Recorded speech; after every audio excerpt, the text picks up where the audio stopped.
Good afternoon, everybody. Welcome to our fourth implementation series webinar. We're going to be talking about rapid video response today. If you've not been to one of these webinars before, the format is pretty consistent. What we do is in the first half, we're going to talk to our subject matter experts, who I'll ask to introduce themselves in just a minute. And each of these individuals has, to some extent, been involved in the rollout or the design of the rollout of rapid video response. And we're going to put some questions to them that will hopefully be useful to you if you are about to embark on that journey as well, or you're already into it. So we're going to get quite practical. And then in the second half of this session, you've got some opportunity to put questions yourself to our panel.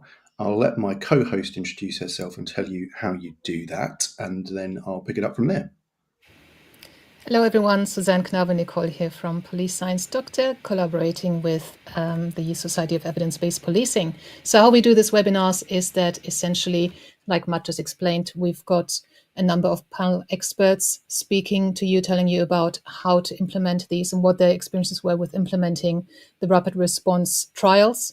If we're hoping that you watch this with interest, and then some questions might come up. So you might see me putting this banner in from time to time. Please, wherever you're watching this, whether it's on LinkedIn or on YouTube, type in a question started with Q, and we will post that question to the panel towards the end of the session. So whatever question you've got about implementing, what the experiences were, any tips, anything that you need to know before you actually go about it yourself, please ask that question. That's why we've got this webinar here. And other than that, I'll get back to the entire group now. Okay, if I could just ask our panel to introduce themselves to viewers, and when you do, if you could just say a little bit about your contact with RVR, Rapid Video Response, and then we'll get into the questions. Stacey, if I could start with you, please. Hello everyone, my name is Stacey Rothwell. So my current role is as the Director for the Eastern Region Innovation Network, or ERIN. I work across 7 police forces in the Eastern Region now, looking to implement and roll out innovation. Rapid Video Response is one of those, and was the first actually that we rolled out in the Eastern Region. So it started at the beginning of the journey, Matt. I was the person, I suppose, that came up with the idea and initially tested rapid video response in a randomised control trial, and then assisted DI Zoe Trainer to stand it up in Kent Police, and then move across the region to roll it out and implement it there before the national implementation that Karis is going to tell us about in a moment. Okay, terrific. Thanks, Stace. Karis, that's a nice segue. If you want to pick it up from there, that's great, please. Good afternoon, everybody. I'm Karis Ingledew. I'm a police officer from Kent with 28 years service. Probably about 10 years of those I've focused on domestic abuse, specialised in domestic abuse. I was on the initial Kent trial with Stacey as an RVR officer, performing that role, and I'm now currently seconded to the digital public contact within the National Police Chiefs Council, assisting in the national rollout of rapid video response. Terrific, thank you. And last but not least, Katie, please. Good afternoon, everyone. My name is Katie Madden. I am an inspector within West Yorkshire Police, just under 23 years service now, predominantly within a crime background as a detective previously, and generally spent most of my career within safeguarding vulnerable victims and dealing with highly critical investigations as well, which brought me nicely into this role. I was brought in to embed and develop and implement the rapid video response service that West Yorkshire Police now provides force-wide. Last May, we implemented a pilot across half of the force to be able to compare that with a business as usual in-person response. And due to the positive findings of that, we were able to go force-wide and allow victims across the force area to be able to access what is a really positive service for them. So that's my role here within West Yorkshire Police. That's awesome, and that sounds like you've been doing a bit of evidence-based policing in action with that trial. So I'm going to make a note of that and definitely come back and ask you about that later. Stacey, I'm going to start with you, please, if you don't mind, just giving us where this all started. And as you said, you sort of developed the idea and started with the initial trial. Where did the idea come from? What was it sort of designed to address, and how did you get started? So the idea originated whilst I was undertaking the degree programme at Cambridge University, which was in applied criminology. And the idea really was to test whether or not physical attendance got better outcomes than a video engagement. I'd already previously done a randomised controlled trial testing for non-domestic abuse calls for service using the telephone, and this was the next stage on from that. So essentially the idea grew from the proof of concept we were able to do with a much lower risk crime set, but it was for us to be able to then say, can we use video response, and can we use it for domestic abuse? So the idea grew from that. And the idea really originated from a conversation I had with an assistant chief constable from Kent, Mr. Ball, who was in charge of the force control room at the time, and told me about the challenge that all control centres have, and it seems around the world, in order to be able to triage and attend enough calls. And essentially, unfortunately, there is a built-in delay if calls aren't of high enough risk. So it was looking at those calls that weren't emergency that we were able to attend using a different response service and expanding the way in which we were to do it. But essentially that's where the idea came from, and then getting the sponsorship from the Chief Scientific Advisors team through the Science, Technology Analysis and Research Fund to be able to sponsor the project, to be able to properly test it and get the evidence base that we needed for such a significant transformational change in policing, and to undertake a randomised controlled trial in such a way that we could use the analysis to then move forward to implementation. And I think looking back now, Matt, at the time, that journey, who would have thought we'd be sitting here now with West Yorkshire Police and how brilliantly they're serving their victims. It didn't necessarily strike me as this was going to be the outcome, but what was really obvious to me was that we hadn't even really properly understood in any police force, I don't think this was specific just to Kent, but the perspective from the victim's viewpoint. So getting victim satisfaction was really what the Chief Constable at the time wanted to drive towards, and understanding what the service looked like and how we could change it so that it better served our vulnerable victims and our victims of violence against women and girls. So it's been a bit of a journey, but initially grew from an idea that stemmed from actually, why do we attend all of our incidents in a car with a delay? Are there any other better ways of doing it? Right, and it went from because you measured loads of things in that trial you had, and so one of those that stand out to me are the time it took for victims who went into the intervention bit of the trial to be seen. I think I'm going to murder the statistics now, but it was like something like average of 30 plus hours to like minutes, wasn't it? Just spare minutes, and then the other one was satisfaction increased by about 6.5% in the video group. Was that? Yeah. So rather than you murder the statistics, I can't even say it, statistics. I'll give it a go. But yeah, essentially, our usual response time would have been, as we found from the trial, 32 hours and 49 minutes. So you were bang on with that, Matt. And instead, it took us 3 minutes to be able to connect Caris up with a victim. So that was a brilliant finding. And I think in the academic article, it says 1,656 times faster, I think. And then victim satisfaction. So we did essentially what's a block design randomised control trial, and I didn't even understand what that meant, but it means that I can talk about the analysis for female victims of intimate abuse, because that group was big enough that we could make statistical conclusions on. And for them, we were able to increase victim satisfaction from 78 to 89%, which was a statistically significant increase in victim satisfaction. We also found that we were more efficient, so we were 1 hour and 23 minutes quicker per call. So we were able to quantify the differences. And surprisingly, we also found this was one that wasn't in my original hypothesis, but we were able to increase the number of arrests on cases by 50%. So they were the big headlines, Matt. Cool. Okay. So, Karis, I didn't realise that you were the person in that trial on the calls. So I'm interested to understand what that was like in the early days, because in domestic abuse world, there's big emphasis up to the point of this trial in terms of face-to-face contact in person, wasn't there? And I'm interested in sort of how that went with the victims, but also how it was for you, being probably quite a different approach, I would imagine. Yeah, I mean, it was really, really well received by the victims. Having been in uniform and attended domestics in person, you kind of think, oh, how's this going to work? Works very successfully. The victims, in their satisfaction and kind of the surveys that they've been asked, they wanted that service. They didn't want that police car parked outside their home address.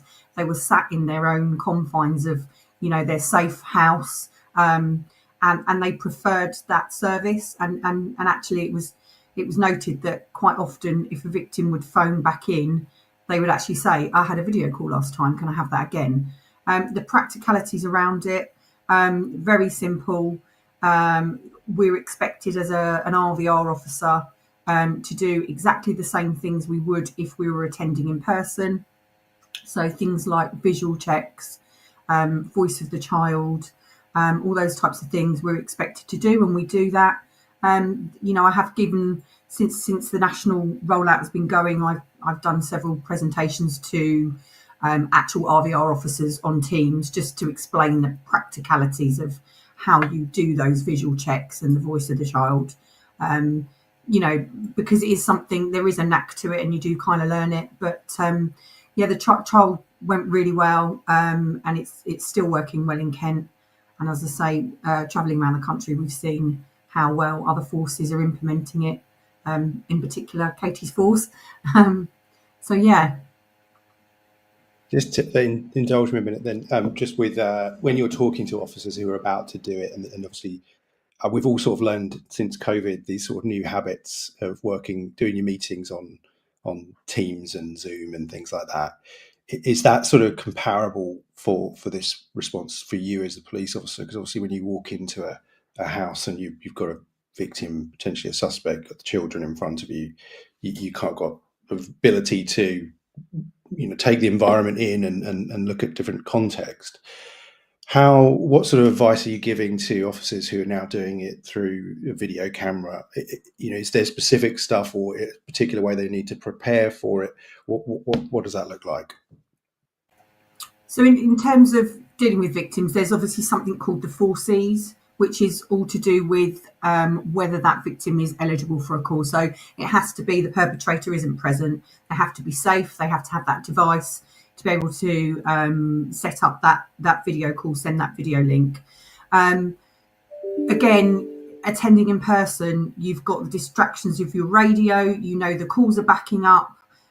You might have a colleague who's been sent single crew to something immediate. And I think what you find sometimes with business as usual, in-person attendance, it can be rushed. Whereas focusing solely on that victim on a video call, you're just one-to-one, solely focusing on them. Nothing is rushed. And you're providing it that kind of like gold star service in terms of wraparound safety. And again, in terms of the safeguarding and what we do in the visual checks, there is sometimes a knack to it, but it's very much, I'm never saying on a call, I want to see your house. Can you switch your camera around? I would like to see your house. It's never kind of done like that. So in a practical way, I would be saying to that victim, right, okay, this is about your safety now. Everything I'm talking about is all about your safety. So I want you to switch your camera around, take me to your front door. Let me see that front door. Let me see, you've got a spy hole, you've got a chain, there's a single panel. So you're coming from that angle of everything you're doing is towards the safety of that victim, which is correct.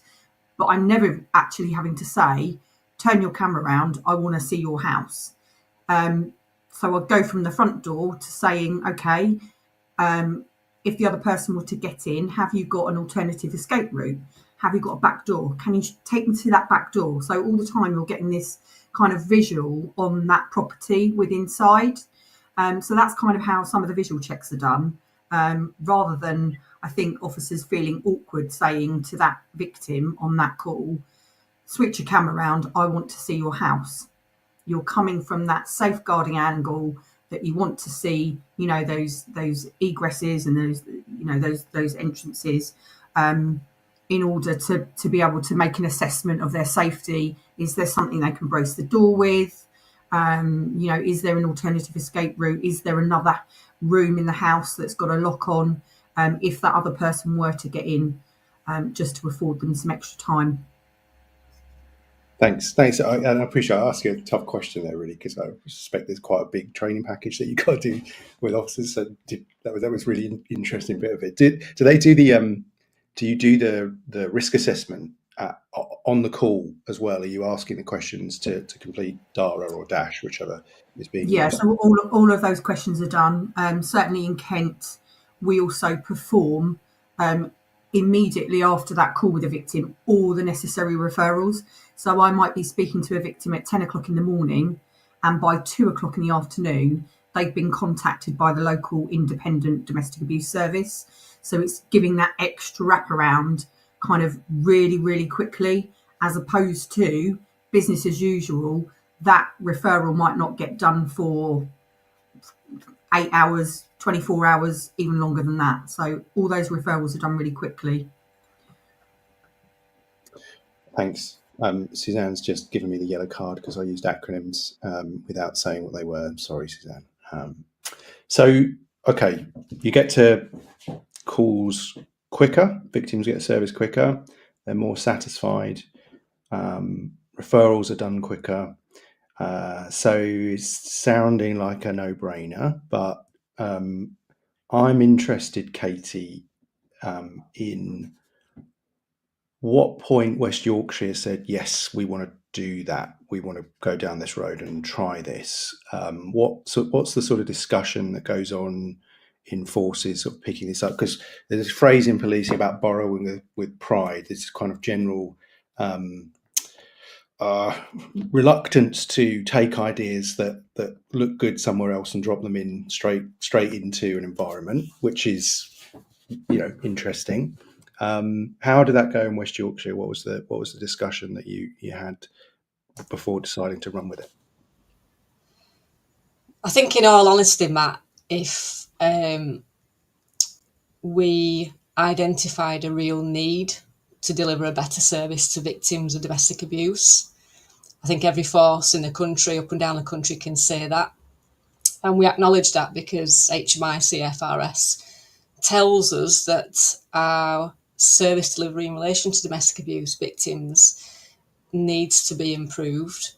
And so rapid video response quite simply enhances our delivery of service to victims. And that's exactly what we're here to do, aren't we? We're here to provide a service that is of a gold standard to victims of domestic abuse. They are some of our most vulnerable, if not the most vulnerable victims out there. And so we need to do better. So really, that's where the idea came from. And obviously, Stacey and colleagues at Kent had already implemented this. They've done the pilot, done the hard work in that respect. And so it was really quite simple in a way that we took on that concept in West Yorkshire. We led a number of consultations through our Central Safeguarding Governance unit, through domestic abuse teams, through our key third sector, voluntary sectors, our domestic violence advocates, our stalking advocates, and our third parties and partners that we work with alongside to support victims and provide that really excellent wraparound approach, I would say, to protecting victims and safeguarding them. So that's really the simple answer. Is we reflected on how we deliver that service to victims, and we understood that we had an ability to improve, and so that's really where the idea came from. And you decided, as you mentioned earlier, to evaluate it as you were going through, you know, test that it was doing what it sort of promised to do. Can you just talk us through how you did that in practice? This is me being an evaluation geek and just interested in how you did that sort of test and learn thing to validate that it was having the effects that Stacey saw in Kent. What was your approach there? Really, it's about understanding what the picture looks like, isn't it? So we're using a lot of really good performance metrics to analyse our data. And obviously we know that when we analyse data properly, that's where the good decision making happens. And certainly subject to a review by the HMI-CFRS, who identified some gaps, some ability to improve around our initial response. So that is the contact centre, first of all. And certainly then our primary investigation, which is where a patrol officer, a response officer, would actually go out to the victim and provide that initial service. And then going right through to the secondary investigation phase as well. And quite often what we noticed was the primary investigation phase, if that wasn't done properly, or there were points that hadn't been picked up in that phase, then the secondary investigation phase, which is where your detective or your specialist investigator would actually pick up that investigation, there were key evidence missing. And that's not good enough for victims, and it's not good enough to ensure that we are obtaining those positive outcomes and bringing offenders to justice. So we identified that through some data and some performance metrics. And I would say that whilst these things take time to embed, we are now, October we went force wide, we are now seeing the improvements in arrest rates, the speed of arrest, the positive outcomes that victims are now getting, offenders being brought to justice. And that actually is not necessarily about offenders being found guilty. It's actually they are pleading guilty earlier because the evidence is there, it's been secured at the earliest opportunity, and we've been able to obtain such significant disclosures from victims at that first point of contact that we identify the risk and we can put better safeguarding measures in place at that first point, rather than waiting for an officer in the case to be allocated to that investigation, to then wait for them to do that, which could realistically be a good week later. So this is what RVR has been able to provide us the ability to do, which is just to provide a far better service to victims based on our analysis of that information and that data that we had initially. That's really interesting. And in sort of more fuel on the, like, this is a no-brainer type fire. Stacey, let me throw this question to you, but I suspect anybody might want to answer it. Like, is there any pushback on the idea of using video response? I mean, particularly with domestic abuse victims, but I guess in general. And I don't know whether that's internal pushback or whether it's external pushback. I'm imagining there was some, because there's always some with something, but what did that look like? And then I'd be really interested to see what the view was after sort of Stacey, the proof of concept had been there, and whether that sort of was replicated in West Yorkshire. Yes, if I start at the beginning, and then the other two might be able to talk to their issues that they've come up. Yes, there was resistance because really, when you look at this, it is a high-risk area of business for our police forces, and we need to make sure that we can properly protect victims. Where our chief officers were reassured is that this was done in a controlled environment under the auspices of a randomised control trial, that we had advice and counsel from many chief officers, many academics, from independent advisory groups. We consulted with domestic abuse charities, so we did a lot of work to make sure that we could properly administer a service during the randomised control trial.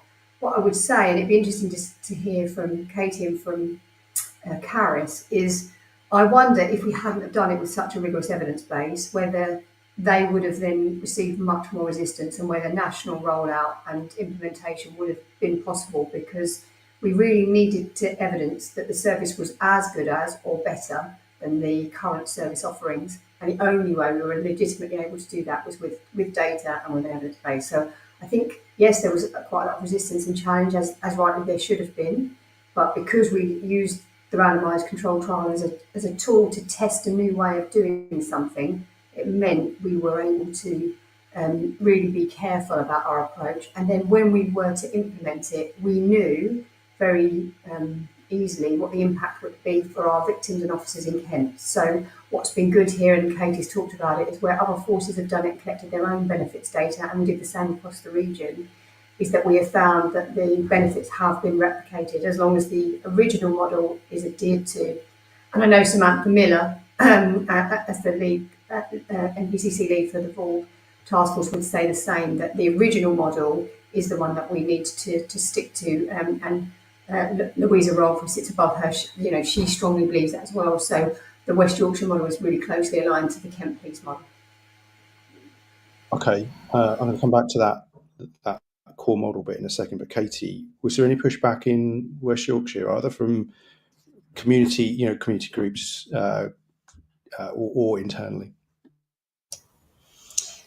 So I would say, first of all, Stacey mentioned there about the randomised control and the fact that this is now evidence-based, that rapid video response enhances victim service delivery to domestic abuse victim survivors. So first of all, had we not had that, then it would be highly unlikely, I would say, that our chief officers would have been reassured and satisfied that this is something safe, and it was something that would be proven to support victims who need our help and support.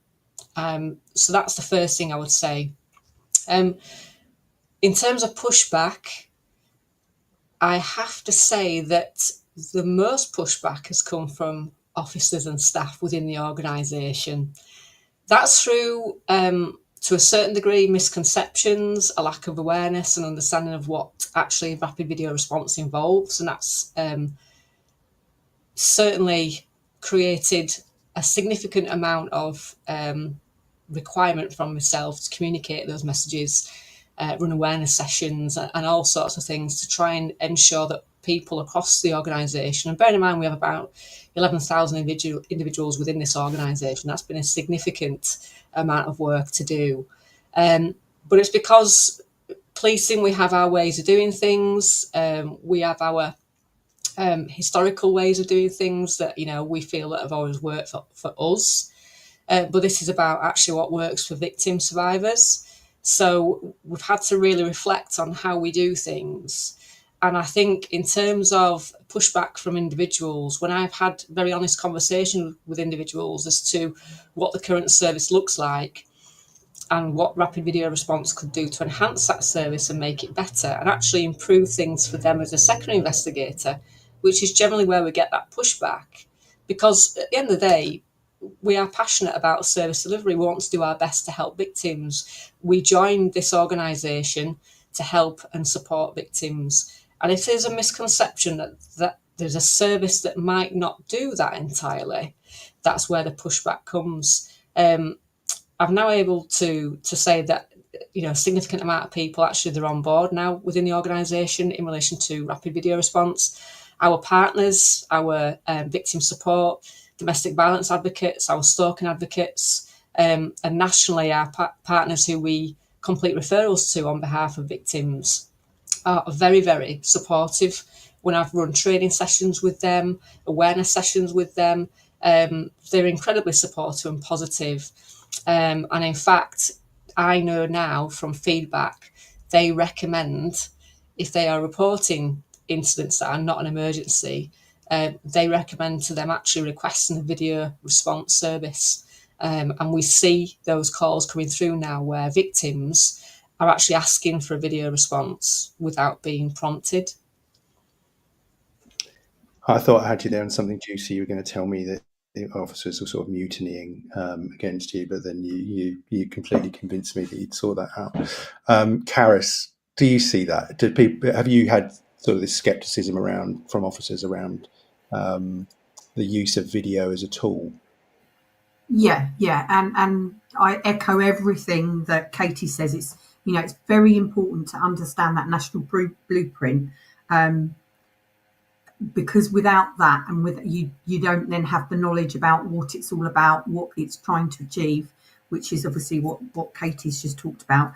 There is a trust in technology. It's for people to trust in technology. We don't have hundreds of free police officers to attend all these calls.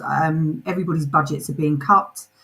So we need to think of a way forward, a solution, within the 21st century going forward. And technology is the future. So that's why we're using it. And that's, as I say, it's evidence-based. We've proven that it works. In terms of, certainly in Kent, our secondary investigators who pick up the secondary investigations, the feedback, thinking about the pushback, you would have thought it may have been them, but actually the feedback we've had from those secondary investigators is they will be allocated their job, and when they see it's been dealt with by rapid video response as opposed to business as usual, they're actually really positive about it, and they're thinking to themselves, this is going to be a good job. This is going to have lots of evidence already provided within that Good Sound video. That officer, that secondary officer, knows that those referrals have all been made kind of immediately. So actually, we're finding that those secondary investigators are actually,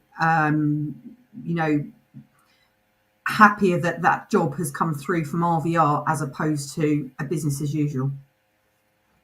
And can they watch it back? Can they watch the video back? Absolutely, and they're all encouraged to watch it back. We've updated forms within Kent, some of the MG forms, so that officers are aware that the videos are there, that they've got to be potentially disclosed, and they've got to view them as part of their, secondary investigation. So, very useful. I'm sorry, I'm going off on a tangent now, but I'm really interested in have you had instances where the video has been played in court? I don't believe there's been a Kent job at the moment, but I know that there are issues within the Crown Prosecution Service and the courts. There's a big backlog in Kent at the moment, but there was a job. It was a metropolitan job that was serviced. The victim was serviced by Kent, and that went to court. The officer wasn't called in the end. I'm not sure whether the video was played or not, but certainly they can be used. Yeah, no, sorry, I was going down a tangent. I want to take Stacey. I want to come back to this blueprint and the core principles you're talking about. What are they? What do forces need? If you're going into this as a force tomorrow for the first time, what are the non-negotiables? So the first one is to work with a national team, to work with Caris and DI Trainer and Sam Miller underneath the command of Louisa Rolfe, to work with them to assist with their implementation. So the digital public contact team have funding from the Home Office to support forces and enable them to get their rapid video response right. And having spent some time with that team, they're a really effective team. But what they've done is taken some principles of rapid video response, which came from the Kent trial, and they've worked them up into a way in which they can support implementation and assess a force's ability to be able to do that. So, Matt, what we did is we started in Kent, in my role as the Eastern Region Innovation Network Director, the 7 Force Chiefs agreed to supporting a blueprint being written. So we wrote a blueprint in Kent, and that was signed by our Chief Constable, Mr. Smith, and published across the region. That blueprint included all of the necessary ingredients to be able to build and implement rapid video response, from the standard operating procedures to the resources. DI Trainer wrote a section in it, our IT wrote a section in it. It was a really comprehensive document, and we were able to share that very quickly with the other forces, who then adopted the same service, and they adopted them based on the same principles. So there's a couple of big ones, Matt, that I want to make sure we get out on this call. And one is that it is an optional service for victims. So this isn't in place of what we have. It can be offered to victims. And during the trial, 75% of victims chose to take the service. Then beyond that, it has to be done on video. So, telephone, we have used it for non-domestic abuse, but due to the element of risk for it to be called rapid video response, it must be done on video. And it must be done immediately. So a difference between this and some other work that's been going on nationally with other different response services, this one is an immediate response, including the title of rapid. That doesn't mean we'll call back someone within 20 minutes or within an hour or tomorrow. What that means is we will have officers waiting to tend to live calls as they're incoming, and that's vital because that's, I'm certain, what is responsible for such significant satisfaction ratings for victims. So those core principles and the ways in which we roll it out were embedded in that blueprint. That's been taken by the national team. They've rewritten it and so that it's suitable for national rollout. And that now that document is shared with those adopting forces, and Caris and the team go into the forces and really examine the models of implementation. I've done similar within the Eastern region to find where, you know, there might be some force discrepancies or differences to the model, and really to try and make sure that we can align it to the original model so that we can claim the original benefits from the trial. Okay, I'm going to ask a naughty question, and I'm looking forward to watching you all dance around this one. But when forces do this differently, what are the biggest things they're doing differently that you want to say, no, don't do that, like that, don't touch that, don't change this principle? What's the most common thing that's happening? I'm going to throw that grenade in, and anyone can jump on it. I'm happy to give an answer to that one. I think from visiting the various different forces already, some of the forces, I think Stacey talked about the key ingredients to that blueprint, and there's core implementation standards to adhere to. I think I would say one of the biggest things is the coordinator role. There is a coordinator role written into that blueprint, and the coordinator role is in order to get those live calls put through. And I think where forces have nothing in place performing that coordinator role, there is then an issue with call flow, getting those live calls through, and ultimately the call taker who's speaking to that victim putting the phone down, and that then results in the attrition rates where we see victims disengage. And that's kind of the importance of that kind of warm passover of that live call. It is to do with victim attrition, so we're not losing those victims. And because statistics will say you will lose a percentage up to 40% at times once you put that phone down, saying somebody will call you back, we don't know when, it could be today, it could be tomorrow. 40% of those potentially you can lose through attrition rates. Okay, that's really interesting. Katie, can I come to you? Yeah, sure, Matt. So for me, I would say one of the key differences is some forces are offering only appointments, and that might be within a specific time frame that they set, and that may well be dependent on their ability to deal with that demand. That could be 24 hours, 48 hours, and you know, really looking at the blueprint, looking at the proven rapid element of rapid video response. During our trial, what came out of that was actually a remote resolution team that we also have within West Yorkshire Police. So each district does have an appointments-based system, but that is not for domestic abuse. And what we decided upon was to stick to what is proven, and that is the model that came from Kent, the blueprint, now nationally by MPCC. And so prior to that blueprint even coming out, I decided really that it's so imperative to strike whilst the iron's hot, as we say. So victims are ringing us for help and support at that time. It's absolutely vital that we respond rapidly to help and support those victims at that time.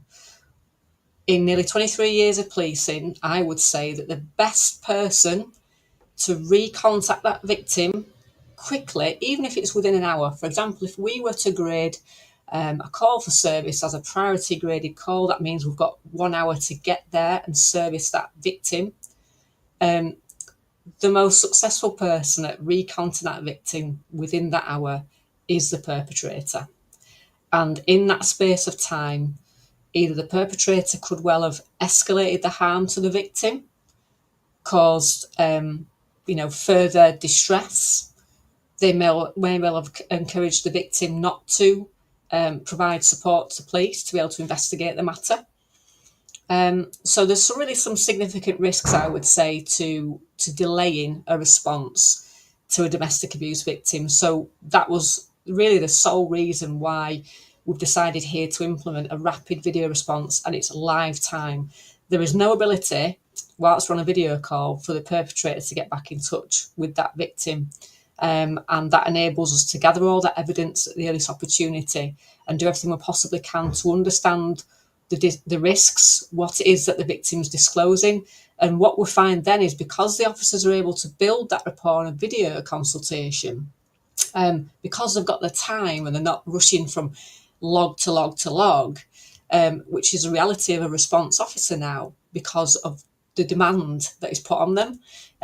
Victims feel that, and they then build that rapport. They have that trust and confidence in that officer who's saying to them, what can I help you with? Tell me why you're ringing. Tell me everything and I want to help you.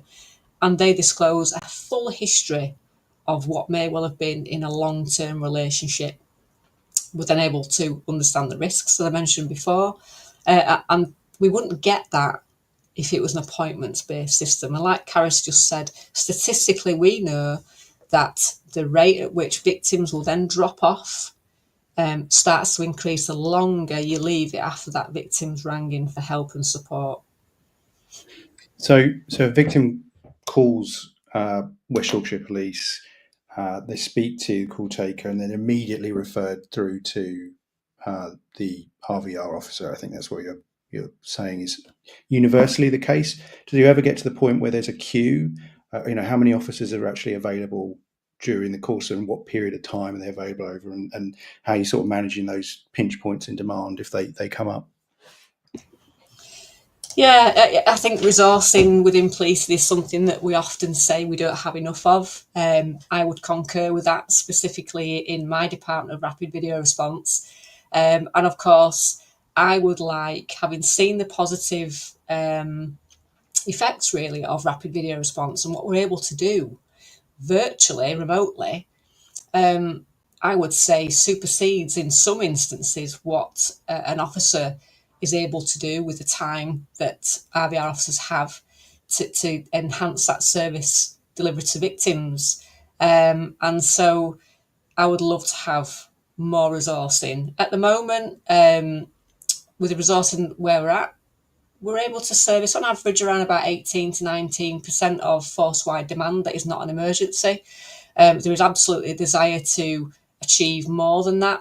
Realistically, I think having worked out the figures, we could realistically service around about 68%, 65% of non-emergency demand force-wide that comes into West Yorkshire Police. And that's something that we are currently reviewing. Our chief officers are currently reviewing our resourcing on the back of the exemplary report that we've got from the National Police Chiefs Council, thank you, which really, helps, because I would like to be able to help and support more victims via rapid video response.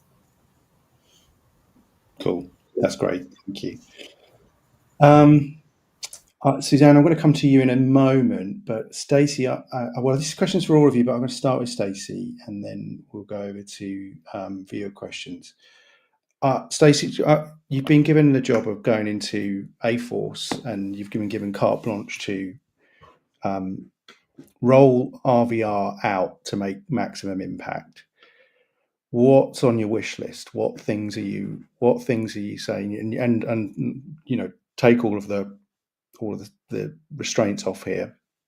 How are you going to build that to have maximum effect? I would say, from experience of having done it a few times over, you want a really good lead. Kate is a prime example of somebody who really understands domestic abuse and how to improve service and to make transformational change. So you need that person who's going to drive it forward, because it will be difficult. You will need resilience and you will need to change culture. A small team to start with. I've seen forces start with large teams and then, suffer the consequences of that. Start again with a small team who are very invested and trained and willing to do the process. The support of your chief officers and as well for them to understand the evidence base and the careful approach that you're taking.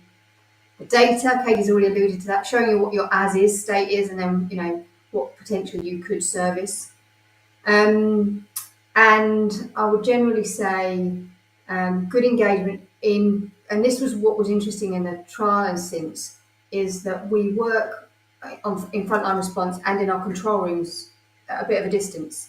And to be able to bring those together and to get each to understand the demands of each other's, that's been really helpful. So when people see that this is a service that sits in between the two, getting that understanding has been really useful. So the support of your control room staff to really engage and transfer the calls and understand what the process is and looks like.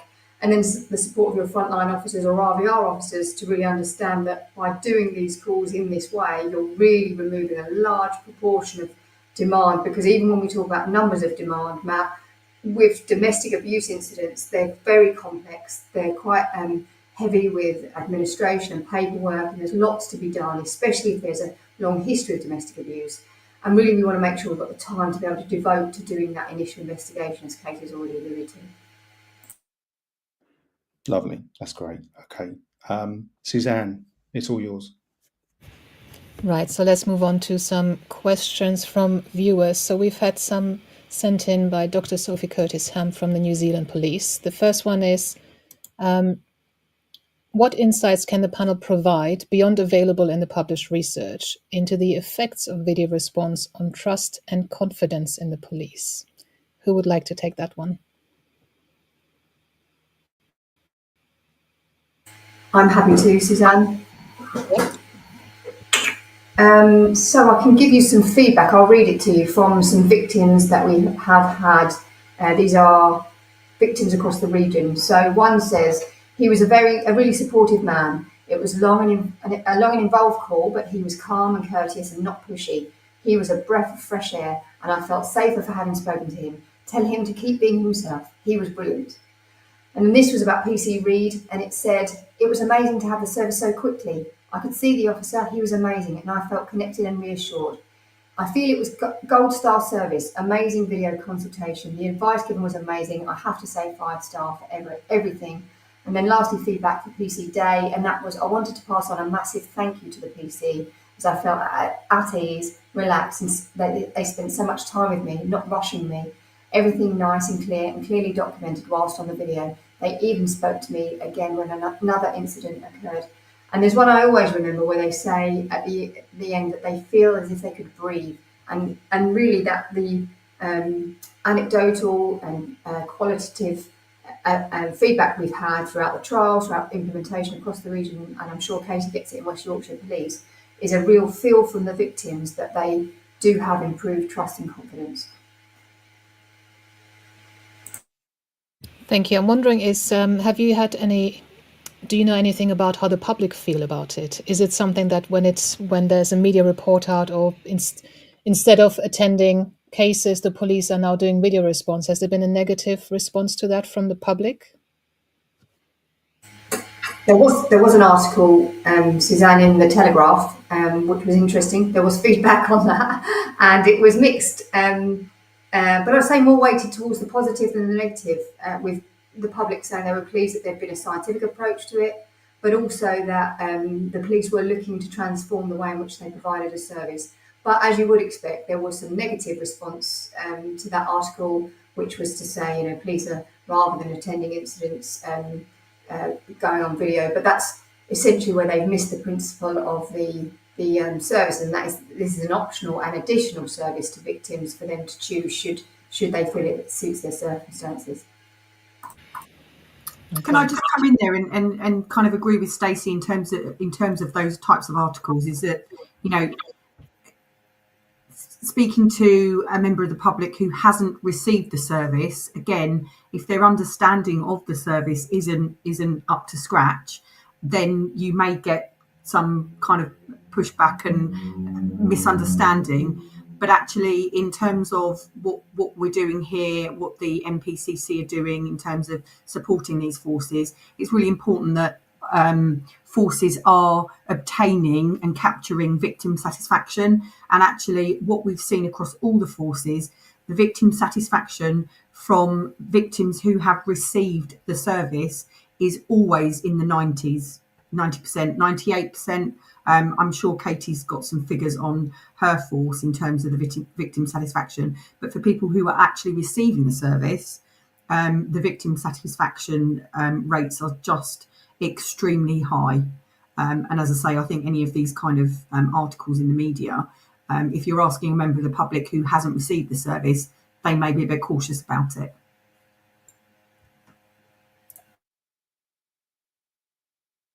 Okay, shall we move on to the next question? Thank you very much for this.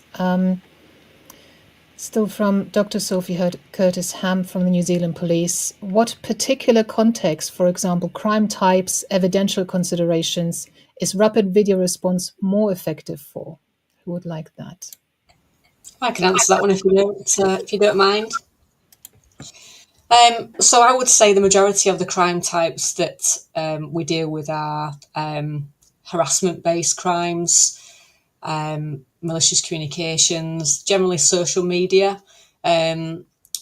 We also deal with stalking matters, which might sound unbelievable, but actually, given the accessibility of rapid video response and the necessity that stalking victims are so urgently safeguarded, it's an absolutely prime example of how quickly a service can be provided to victims of stalking. Now, stalking can incorporate not just the physical stalking, but also the online stalking. And we think about people being tracked online via their technology or their devices, etc. So we do deal with a lot of that. I would say that they're the primary types. We do get a lot of other types of crime as well, but I would say those three are generally the highest sort of categories that we deal with. Thank you. Does anyone else want to contribute something to that question? I would just add to that yes, the rapid side of it, I would suggest is for our most vulnerable victims, because it's an immediate response and you're able to safeguard them immediately.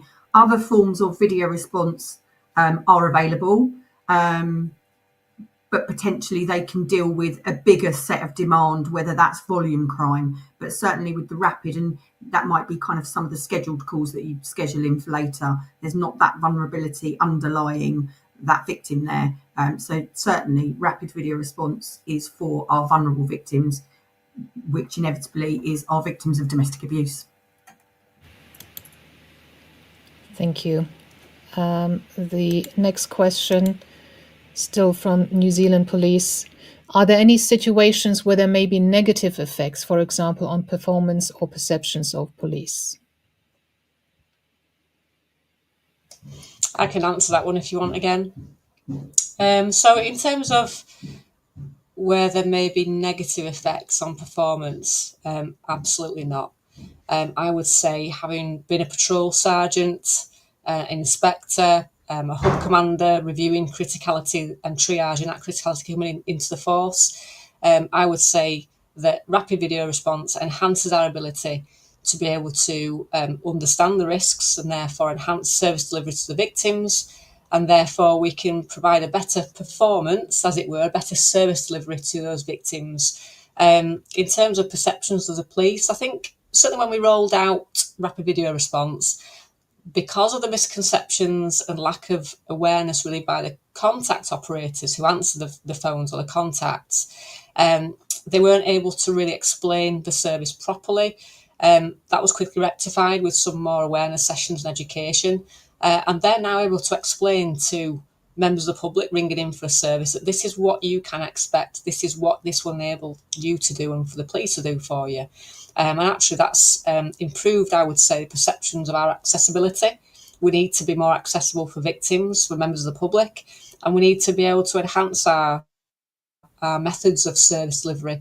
And as I mentioned already, the world is more technologically enabled. For example, we do a lot of things. Doctors triage people over the phone, over video calls, and we have been using video enhanced services within the organisation for a number of years now for other things, such as missing persons inquiries, firearms licensing, amongst other things.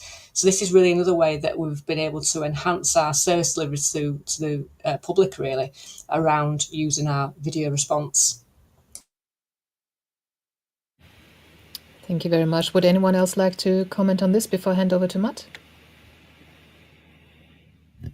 I'll hand over to Matt then. Okay. Look, the only thing is to say thank you to Katie Karras and Stacey. I hope everybody who sort of has been watching this live or will be watching again is going to find that really insightful. We've covered so much ground, and I'm really grateful for you giving us your time to share your expertise on this subject. This is by far, I think, up there with hotspots policing as the leading evidence-based, evidence-backed practice that's being rolled out across the UK, and that all comes from a practitioner, Stacey. So it's a phenomenal thing that you've started off here, and it's been a pleasure to talk about it. We will wrap up there. We're going to have a month off next month while I take some leave, and then we will be back with this webinar series from June onwards, and we will hopefully see you there. Thanks very much.